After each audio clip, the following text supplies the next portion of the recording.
வணக்கம். இன்றைய நாளில் நடந்த முக்கிய நிகழ்வுகளை விரைவாகவும் சுருக்கமாகவும் மின்னல் செய்திகளில் பார்க்கலாம்.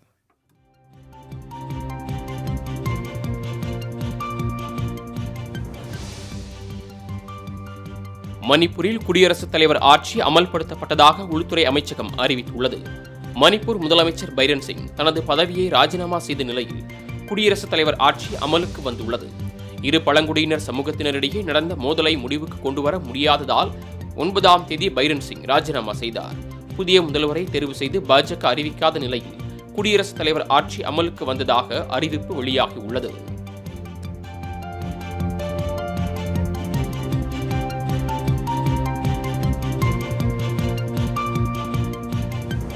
நாடாளுமன்றத்தில் புதிய வருமான வரி மசோதாவை நிதியமைச்சர் நிர்மலா சீதாராமன் தாக்கல் செய்தார். இம்மாத தொடக்கத்தில் மத்திய பட்ஜெட் தாக்கல் செய்யப்பட்ட நிலையில் திருத்தப்பட்ட புதிய வருமான வரி மசோதா மக்களவையில் தாக்கல் செய்யப்பட்டது.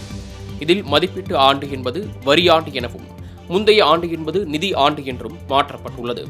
அதோடு வார்த்தைகள் எளிமைப்படுத்தப்பட்டு புரியும் வகையில் அமைந்துள்ளன. தாக்கல் செய்யப்பட்டுள்ள இந்த புதிய வருமான வரி மசோதா வருகிற ஏப்ரல் 1ஆம் தேதி முதல் அமல்படுத்தப்படும் என எதிர்பார்க்கப்படுகிறது.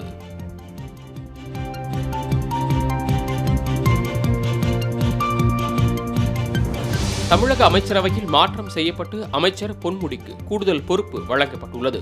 இது தொடர்பாக ஆளுநர் மாளிகை அறிக்கை ஒன்றை வெளியிட்டுள்ளது. அதன்படி வனத்துறை அமைச்சராக அண்மையில் நியமிக்கப்பட்ட பொன்முடிக்கு கூடுதல் பொறுப்பாக அமைச்சர் ராஜகண்ணப்பனிடம் இருந்த காதித்துறை ஒதுக்கீடு செய்யப்பட்டுள்ளது. வனத்துறை அமைச்சராக உள்ள பொன்முடி காதி மற்றும் கிராம தொழில் வாரியத்துறையும் கூடுதலாக கவனிப்பார் என கூறப்பட்டுள்ளது.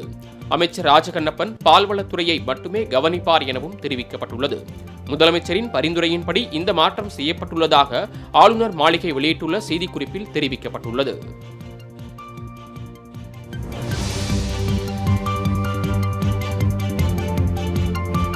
இந்த ஆண்டு இறுதிக்குள் பூந்தமல்லி போரூர் இடையிலான மெட்ரோ ரயில் சேவை தொடங்கி வைக்கப்படும் என முதலமைச்சர் மு.க.ஸ்டாலின் தெரிவித்துள்ளார். இது தொடர்பாக தனது எக்ஸ் பக்க பதிவில் பூந்தமல்லி போரூர் இடையிலான மெட்ரோ ரயிலின் மீதமுள்ள பணிகளையும் குறித்த காலத்திற்குள் நிறைவேற்ற மெட்ரோ ரயில் நிர்வாகத்திற்கு அறிவுறுத்தி உள்ளதாக கூறியுள்ளார். மேலும் கோவை, மதுரை ஆகிய நகரங்களுக்கான மெட்ரோ ரயில் பணிகளை தொடங்க மத்திய அரசு விரைந்து ஒப்புதல் வழங்க வேண்டும் என்றும் அவர் வலியுறுத்தியுள்ளார். முன்னதாக சென்னை அடையாறு சந்திப்பு மெட்ரோ நிலைய பகுதியில் சுரங்கம் தோண்டும் பணியை அவர் நேரில் பார்வையிட்டு ஆய்வு செய்தார்.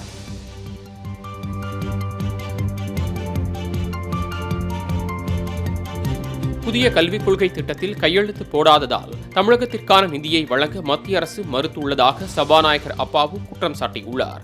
தூத்துக்குடி மாவட்டம் கோவில்பட்டி அருகே உள்ள திட்டங்குளத்தில் பெருந்தலைவர் காமராஜர் காய்கனி அங்காடி அடிக்கல் நாட்டு விழாவில் கலந்து கொண்டு உரையாற்றிய அவர், புதிய கல்விக் கொள்கை திட்டத்தால் மாநில மொழி அழியும் அபாயம் உள்ளதாகவும் ஒன்றிய அரசு தமிழகத்தில் 500 முதல் 1000 பள்ளிகளை தேர்வு செய்து மும்மொழி கொள்கை திட்டத்தை கொண்டுவர முயற்சிப்பதாகவும் கூறினார்.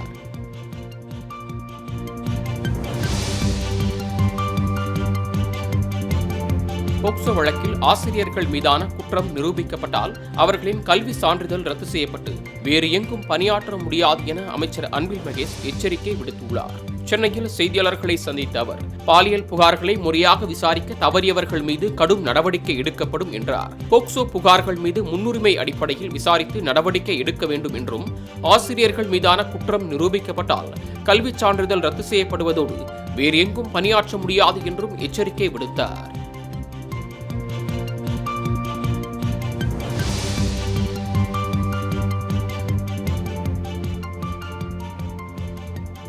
கடந்த ஆண்டு பொதுத் தேர்வின் போது நிகழ்ந்த போக்குவரத்து, மின்சாரம் போன்ற பிரச்சினைகள் இல்லாமல் தேர்வுகள் முறையாக நடைபெற நடவடிக்கை எடுக்கப்பட்டுள்ளதாக பள்ளிக் கல்வித்துறை அமைச்சர் அன்பில் மகேஷ் தெரிவித்துள்ளார்.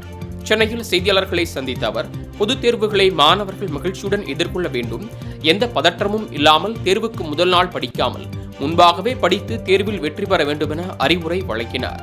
பாலியல் நிகழ்வுகள் குறித்து மாணவர்கள் அச்சமின்றி புகார் அளிக்க உரிய ஏற்பாடு செய்யப்பட்டுள்ளதாகவும் அவர் அப்போது தெரிவித்தார்.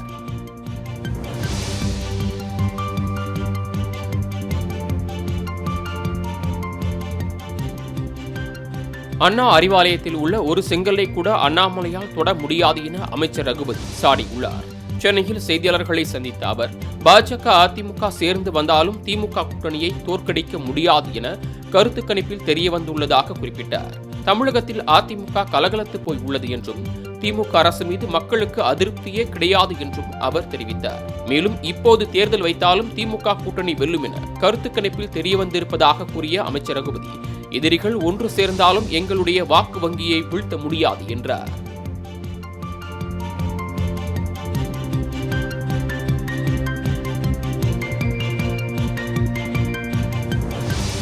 அறிவாலயத்தில் உள்ள ஒவ்வொரு செங்கலையும் உருவாமல் விடமாட்டேன் என பாஜக மாநில தலைவர் அண்ணாமலை தெரிவித்திருந்தார். சென்னை திருவான்மையூரில் நடைபெற்ற பட்ஜெட் விளக்க பொதுக்கூட்டத்தில் பங்கேற்று பேசிய அவர், திமுகவின் 35 ஊழல் அமைச்சர்களையும் சிறைக்கு அனுப்பும் வரை ஓய மாட்டேன் என்றார். மேலும் தான் மாநில தலைவராக இருப்பேனோ இல்லையோ தனது பணி தொடரும் என்றார். இந்நிலையில் அண்ணாமலையின் பேச்சுக்கு திமுக அமைப்பு செயலாளர் RS பாரதி பதிலடி கொடுத்துள்ளார். அதில் அறிவாலயத்தில் இருக்கும் புல்லை கூட அண்ணாமலையால் பிடுங்க முடியாது என உறுதிபட தெரிவித்துள்ளார்.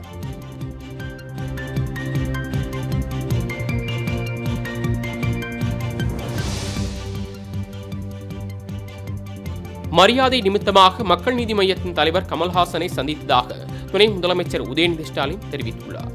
இது தொடர்பாக தனது எக்ஸ் பக்கத்தில் கமல்ஹாசன் இல்லத்திற்கு சென்ற தங்களை அன்போடு வரவேற்று அரசியல், கலை என பல்வேறு துறைகள் சார்ந்து கருத்துக்களை பரிமாறிக்கொண்டதற்கு அன்பும் நன்றியும் என உதயநிதி குறிப்பிட்டுள்ளார்.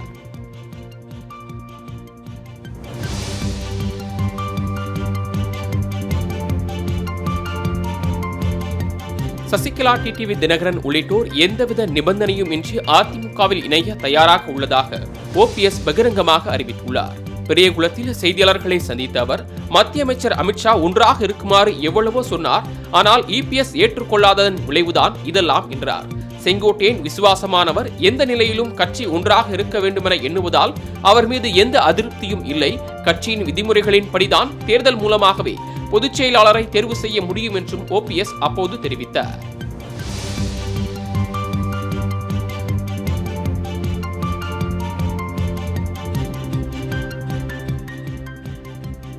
அண்ணன் தம்பி சண்டைகள் போல அதிமுகவில் நிலவும் பிரச்சனைகளும் சரியாகிவிடும் என முன்னாள் அமைச்சர் செல்லூர் ராஜு தெரிவித்துள்ளார். மதுரை மாநகராட்சிக்கு உட்பட்ட 100 வார்டுகளில் அடிப்படை வசதிகள் செய்து தர கோரி ஆணையரை சந்தித்து மனு அளித்த பின்னர் செய்தியாளர்களிடம் பேசினார். அப்போது எடப்பாடி பழனிசாமியின் செல்வாக்கை குறைப்பதற்காக திமுக அரசு செயல்பட்டு வருவதாக குற்றம் சாட்டினார். தமிழகத்தில் சட்டம் ஒழுங்கு பிரச்சினை சீர்கெட்டு உள்ள நிலையில் காவல்துறையை சுதந்திரமாக விட்டால் கட்டுக்குள் கொண்டு வரலாம் என்றும் அவர் கூறினார்.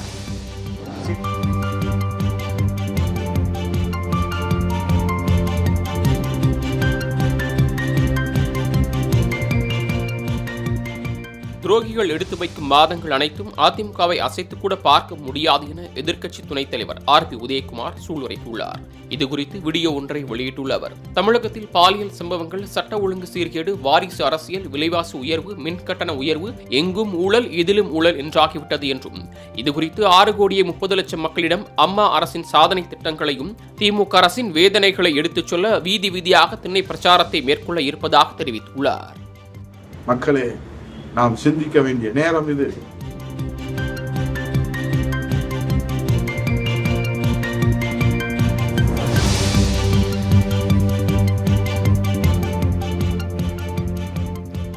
பெயர், புகழ், செல்வம் என அனைத்தும் சினிமா மூலமே கிடைத்ததாக இசையமைப்பாளர் இளையராஜா தெரிவித்துள்ளார்.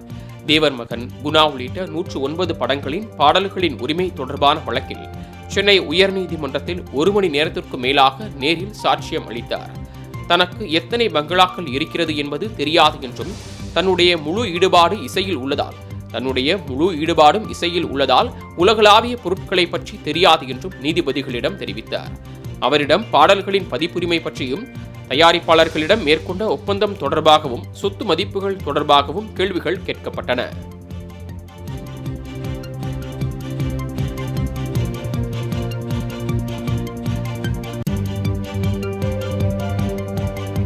சாதிவாரி கணக்கெடுப்பு போராட்டத்தை கொச்சைப்படுத்தாதீர் என தமிழக காங்கிரஸ் தலைவர் செல்வ பெருந்தகைக்கு பாமக தலைவர் அன்புமணி ராமதாஸ் கடிதம் எழுதியுள்ளார்.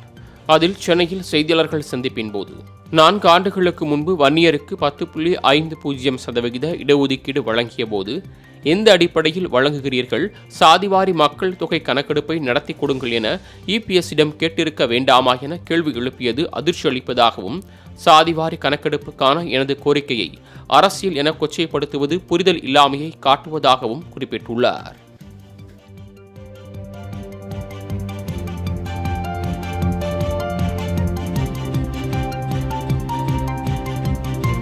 தமிழகம் முழுவதும் பள்ளி மாணவிகள் மீதான பாலியல் குற்றங்கள் அதிகரித்து வருவதாக தமிழக பாஜக தலைவர் அண்ணாமலை குற்றம் சாட்டியுள்ளார்.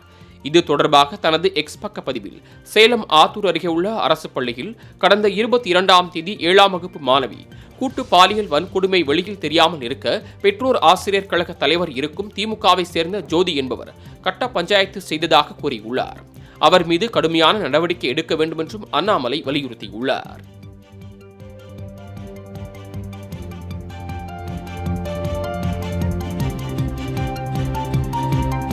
எடப்பாடி பழனிசாமியை தொண்டர்கள் நம்பி எந்த ஒரு பிரயோஜனமும் இல்லை என அம்மா மக்கள் முன்னேற்றக் கழக பொதுச் செயலாளர் டிடிவி தினகரன் கடுமையாக சாடியுள்ளார். தேனி மாவட்டம் சின்னமனூரில் அக்கட்சி சார்பில் நடைபெற்ற செயல் வீரர்கள் கூட்டத்தில் பங்கேற்ற பின் செய்தியாளர்களை சந்தித்த அவர், எடப்பாடி பழனிசாமி இரட்டை இலை சின்னத்தை தன் கையில் வைத்துக் கொண்டு திமுக வெற்றிக்கு பாடுபடுவதாகவும் அவர் குற்றம் சாட்டினார். மேலும் 2026ஆம் ஆண்டு சட்டமன்ற தேர்தலில் திமுகவை வீட்டிற்கு அனுப்ப வேண்டும் என்றார்.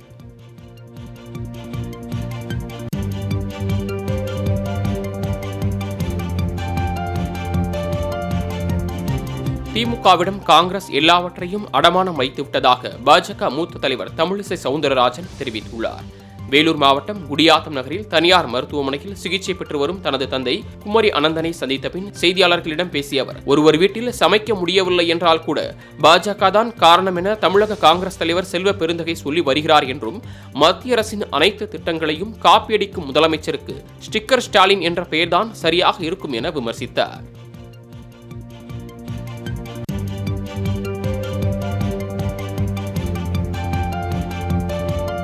நாம் தமிழர் கட்சி ஒருங்கிணைப்பாளர் சீமானுக்கு எதிராக நடிகை விஜயலட்சுமி கொடுத்த புகாரை ரத்து செய்ய கோரிய வழக்கில் வரும் 19ஆம் தேதி விசாரித்து அன்றே உத்தரவு பிறப்பிப்பதாக சென்னை உயர்நீதிமன்றம் அறிவித்துள்ளது. திருமணம் செய்து கொள்வதாக கூறி தன்னை ஏமாற்றியதாக நடிகை விஜயலட்சுமி நாம் தமிழர் கட்சி ஒருங்கிணைப்பாளர் சீமானுக்கு எதிராக கடந்த 2011ஆம் ஆண்டு வளசரவாக்கம் போலீசில் புகார் அளித்திருந்தார். தனக்கு எதிராக பதிவு செய்யப்பட்ட வழக்கை ரத்து செய்ய கோரி சீமான் சென்னை உயர்நீதிமன்றத்தில் மனு தாக்கல் செய்துள்ளார். இந்த வழக்கு நீதிபதி ஜி கே இளந்திரையன் முன்பு விசாரணைக்கு வந்தபோது இந்த வழக்கு இத்தனை ஆண்டுகளாக நிலுவையில் இருப்பது ஏன் என நீதிபதி கேள்வி எழுப்பினார். அதற்கு இது இந்திய தண்டனை சட்டம் 376 பிரிவில் பதிவு செய்யப்பட்டுள்ளதாக காவல்துறை தரப்பில் தெரிவிக்கப்பட்டது.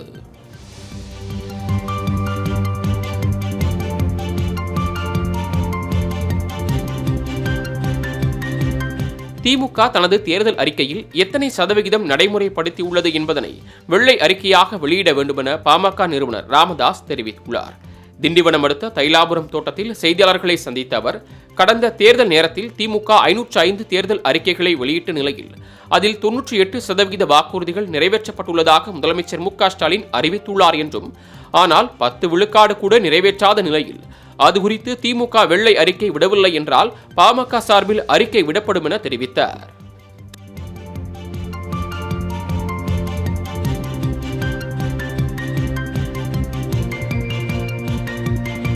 சனாதன தர்ம யாத்திரையை மேற்கொள்வது என்றால் அதை வெளிப்படையாக சொல்லிவிட்டுதான் வருவேன் என ஆந்திர மாநில துணை முதல்வர் பவன் கல்யாண் தெரிவித்துள்ளார். தஞ்சை மாவட்டம் கும்பகோணம் மற்றும் சுவாமிமலை கோயில்களில் பவன் கல்யாண் தனது மகன் அகிரானந்தன் மற்றும் திருமலை திருப்பதி தேவஸ்தான உறுப்பினர் ஆனந்த் சாய் ஆகியோருடன் வந்திருந்து சாமி தரிசனம் செய்தார். பின்னர் உத்தரகாண்ட் மாநிலத்தில் பொது சிவில் சட்டத்தை அரசு நடைமுறைப்படுத்தியது குறித்தும் நடிகர் விஜயின் அரசியல் வருகை குறித்தும் செய்தியாளர்கள் எழுப்பிய கேள்விக்கு ஆன்மீக பயணமாக வந்துள்ளதால் அதனை பற்றி பதில் சொல்ல விரும்பவில்லை என்று தெரிவித்தார்.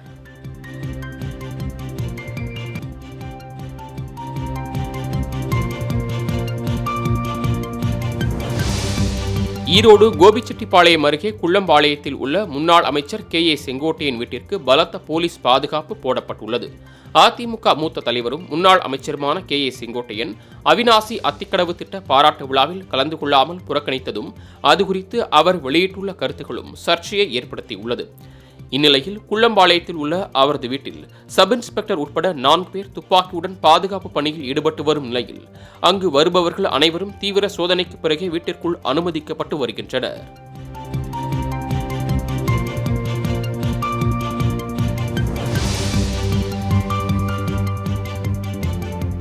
ஈரோடு கிழக்கு சட்டமன்ற தொகுதியில் அதிமுகவின் 75% வாக்குகள் திமுகவுக்கு கிடைத்துள்ளதாக எம்எல்ஏ வி.சி. சந்திரகுமார் தெரிவித்துள்ளார். பன்னீர்செல்வம் பார்க்கில் பெரியார், அண்ணா, கலைஞர், அம்பேத்கர் சிலைகளுக்கு மாலை அணிவித்த பின் பொதுமக்களுக்கு நன்றி தெரிவித்து பேசிய அவர், இந்த தேர்தலில் வளர்ச்சி மற்றும் நலத்திட்டங்களுக்கு ஆதரவாக மக்கள் பெருவாரியாக திமுகவுக்கு வாக்களித்துள்ளதாகவும் தேர்தல் சமயத்தில் பல்வேறு பிரச்சனைகள் குறித்து மக்கள் அளித்த மனுக்களுக்கு 15 நாட்களுக்குள் நடவடிக்கை எடுக்கப்படும் என அவர் தெரிவித்தார்.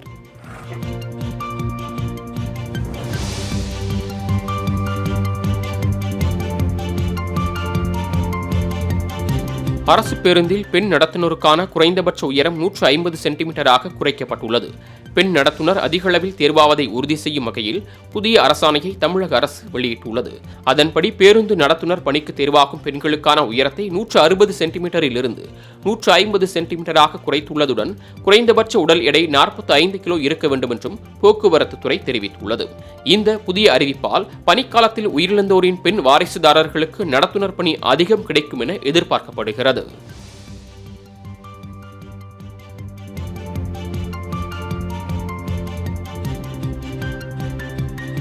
தாவேகா சார்பில் 70,000 பூத் கமிட்டி செயலாளர்களை நியமனம் செய்ய கட்சி தலைமை திட்டமிட்டுள்ளது. தமிழகத்தில் நடைபெற்று முடிந்த நாடாளுமன்ற தேர்தலில் 68,320 வாக்குப்பதிவு மையங்கள் இருந்த நிலையில் தாவேகா சார்பில் ஒரு பூத்துக்கு ஒரு செயலாளர் என்ற வகையில் இந்த மாதம் இறுதிக்குள் 70,000 நபர்களை நியமனம் செய்ய கட்சி தலைமை உத்தரவிட்டுள்ளது. அதன்படி மாவட்ட செயலாளர்கள் இந்த பணிகளை ஒரு மாதத்திற்குள் முடிக்க வேண்டும் என அறிவுறுத்தப்பட்டுள்ளது.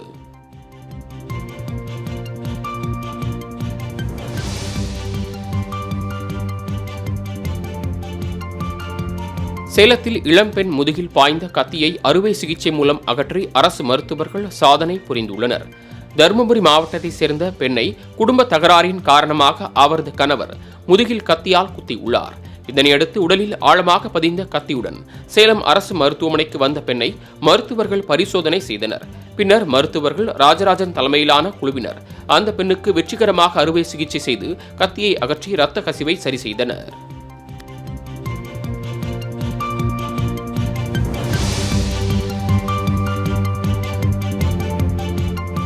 கடலூர் மாவட்டம் வடலூரை அடுத்த மேட்டுக்குப்பத்தில் வள்ளலார் சித்தி பெற்ற திருமாளிகையில் திரு அறை தரிசனம் நடைபெற்றது. இதனையொட்டி வடலூர் தர்மசாலையில் வள்ளலார் பயன்படுத்திய பொருட்கள் அடங்கிய பெட்டியை சன்மார்க்க அன்பர்கள் மேட்டுக்குப்பம் சித்தி வளாக திருமாளிகைக்கு ஊர்வலமாக எடுத்து சென்றனர். பின்னர் வள்ளலார் இறைவனுடன் ஜோதியாக கலந்த அறை முன் பெட்டி வைக்கப்பட்டு திரு அறை திறக்கப்பட்டது. இந்த நிகழ்வினை ஆயிரக்கணக்கானோர் நீண்ட வரிசையில் நின்று தரிசனம் செய்தனர்.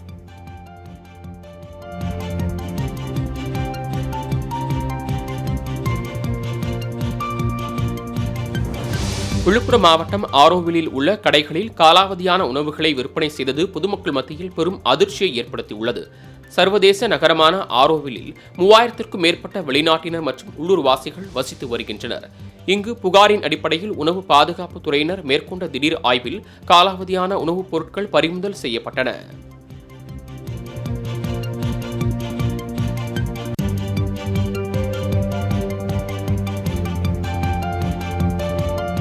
பெண் காவலருக்கு பாலியல் தொல்லை கொடுத்ததாக சென்னை போக்குவரத்து காவல்துறை இணை ஆணையர் மகேஷ்குமார் தற்காலிக பணியிடை நீக்கம் செய்யப்பட்டுள்ளார். சென்னை காவல்துறையில் வடக்கு போக்குவரத்து இணை ஆணையராக பணிபுரிந்து வந்தவர் மகேஷ்குமார் IPS. இவர் மீது ஒரு பெண் காவலர் பாலியல் தொல்லை கொடுப்பதாக புகார் அளித்திருந்தார்.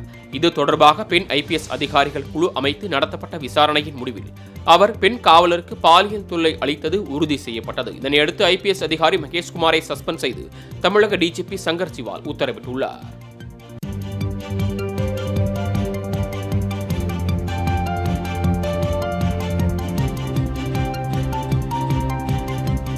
சென்னை மண்ணடியில் வக்பு திருத்த மசோதா நகலை SDBI கட்சியினர் தீயிட்டு கொளுத்தி போராட்டம் நடத்தியதால் பரபரப்பு ஏற்பட்டது. மத்திய அரசு வக்பு வாரிய சட்ட திருத்த மசோதாவை கடந்த ஆண்டு மக்களவையில் தாக்கல் செய்தது. இதற்கு அனைத்து எதிர்க்கட்சிகளும் கடும் எதிர்ப்பை தெரிவித்துள்ளன. இந்நிலையில் சென்னை மண்ணடியில் SDBI கட்சியினர் சட்ட திருத்த மசோதா நகலை தீயிட்டு கொளுத்தி கண்டன ஆர்ப்பாட்டத்தில் ஈடுபட்டதுடன் மத்திய அரசுக்கு எதிராக முழக்கங்களை எழுப்பினர். முன்னதாக செய்தியாளர்களை சந்தித்த SDBI கட்சியினர் இந்த சட்டம் தமிழகத்தில் செயல்படுத்தப்படாதவாறு சட்டப்பேரவையில் சிறப்பு தீர்மானம் நிறைவேற்ற வேண்டுமென வலியுறுத்தினர்.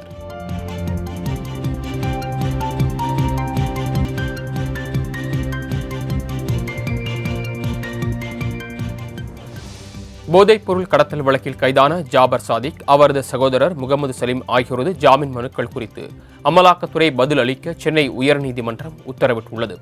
போதைப்பொருள் கடத்தல் வழக்கில் கைதான திமுக முன்னாள் நிர்வாகியும் திரைப்பட தயாரிப்பாளருமான ஜாபர் சாதிக் சட்டவிரோத பண பரிமாற்றத்தில் ஈடுபட்டதாக கூறி அமலாக்கத்துறை கைது செய்தது. பின்னர் அவரது சகோதரர் முகமது சலீம் கைது செய்யப்பட்டார். இந்நிலையில் இருவரும் ஜாமீன் கோரி தாக்கல் செய்த மனு நீதிபதி சுந்தர் மோகன் முன் விசாரணைக்கு வந்தது. அப்போது அமலாக்கத்துறை பதிலளிக்க உத்தரவிட்டு விசாரணையை வரும் 21ஆம் தேதிக்கு ஒத்திவைத்தனர்.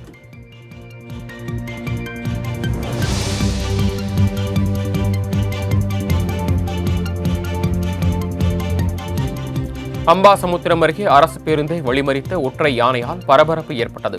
நெல்லை மாவட்டம் அம்பாசமுத்திரம் அருகே மாஞ்சோலைக்கு அரசு பேருந்து ஒன்று புறப்பட்டு சென்று கொண்டிருந்தது.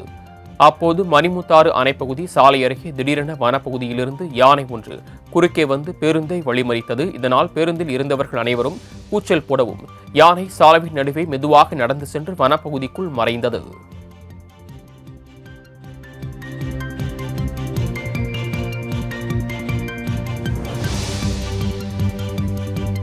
நெல்லையில் சிறுவன் உயிரிழந்த விவகாரத்தில் இரத்த புற்றுநோயால் இறந்திருக்கலாம் என மருத்துவமனை நிர்வாகம் விளக்கம் அளித்துள்ளது.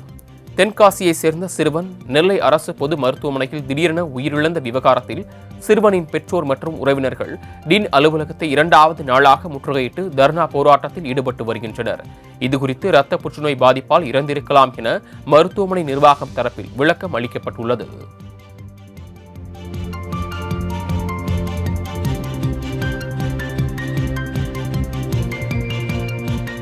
சென்னை திருவான்மையூரில் பனிமனையிலிருந்து நள்ளிரவில் மது போதையில் அரசு பேருந்தை ஓட்டிச் சென்ற இளைஞரை போலீசார் கைது செய்தனர். அரசு பேருந்து ஒன்று திருவான்மையூரிலிருந்து கோவளம் செல்லும் சாலையில் லாரியை உரசியபடி சென்றதால் ரோந்து பணியில் இருந்த போலீசாரிடம் வாகன ஓட்டிகள் தகவல் தெரிவித்துள்ளனர். அந்த பேருந்தை தேடி சென்றபோது நீலாங்கரை சாலையில் ஸ்டேரிங்கில் சாய்ந்தபடி இளைஞர் ஒருவர் தூங்கியுள்ளார். அவரை எழுப்பி விசாரித்தபோது சென்னை பெசன்ட் நகர் ஓடைக்குப்பத்தை சேர்ந்த ஆபிரஹாம் என்பதும் அதே பேருந்து நடத்துனருடன் சில்லறை பிரச்சனை ஏற்பட்டதால் மது போதையில் பழிவாங்கும் நோக்கில் பேருந்தை நள்ளிரவில் ஓட்டியதும் தெரிய வந்தது.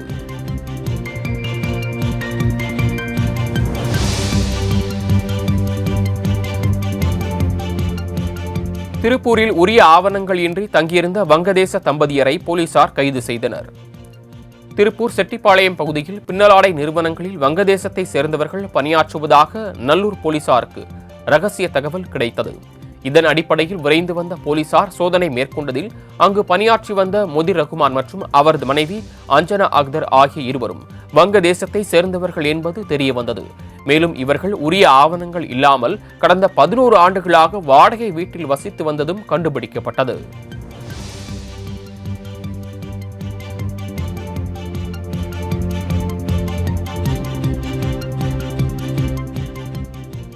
சென்னையில் வீட்டில் குட்கா பதுக்கிய தாய் மகனை போலீசார் கைது செய்து விசாரணை மேற்கொண்டுள்ளனர். சென்னை புளியந்தோப்பு MS முத்துநகர் பகுதியில் போலீசார் ரோந்து பணியில் ஈடுபட்டிருந்தனர். அப்போது அந்த பகுதியில் குட்கா விற்பனை செய்த ரிஷி என்பவரை பிடித்து விசாரணை நடத்தினர். பின்னர் அவரது வீட்டை சோதனை செய்தபோது மேலும் சில குட்கா பொருட்கள் இருப்பது கண்டுபிடிக்கப்பட்டது. இதனால் போலீசார் ரிஷி மற்றும் அவரது தாய் தேவி ஆகியோரை கைது செய்தனர். அப்போது தேவி தான் மறைத்து வைத்திருந்த பிளேடால் தனது கழுத்து மற்றும் கையில் அறுத்துக் கொண்டார். இதனால் அதிர்ச்சியடைந்த போலீசார் உடனடியாக தேவியை மீட்டு தனியார் மருத்துவமனையில் சிகிச்சைக்காக அனுமதித்தனர். ரிஷி மீது போலீசார் வழக்கு பதிந்து சிறையில் அடைத்தனர்.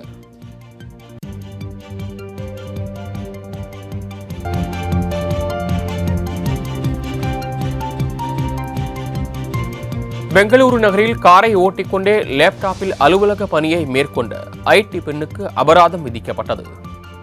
கர்நாடக மாநிலம் தலைநகர் பெங்களூரு நகரில் அதிக அளவில் போக்குவரத்து பாதிப்பு ஏற்படுகிறது. கர்நாடகாவில் போக்குவரத்து நெரிசலில் சிக்கும் நேரத்தில் பேருந்து மற்றும் கார்களில் செல்வோர் நேரத்தை மிச்சப்படுத்தும் வகையில் அலுவலக வேலைகளை செய்து வருகின்றனர். இந்நிலையில் IT பெண் ஊழியர் ஒருவர் கார் ஓட்டிக்கொண்டே தனது லேப்டாப்பில் அலுவலக பணியை மேற்கொண்டுள்ளார். அவருக்கு பெங்களூரு போக்குவரத்து போலீசார் அபராதம் விதித்தனர்.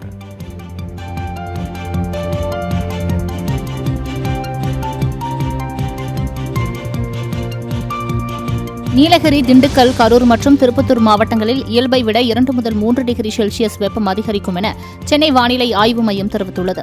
இது தொடர்பாக வெளியிட்டுள்ள அறிக்கையில் 13ஆம் தேதி முதல் 19ஆம் தேதி வரை தமிழகம், புதுவை மற்றும் காரைக்காலில் வறண்ட வானிலை நிலவும் என்றும் சென்னை மற்றும் புறநகர் பகுதிகளில் லேசான பனிமூட்டம் காணப்படும் என்றும் தெரிவிக்கப்பட்டுள்ளது.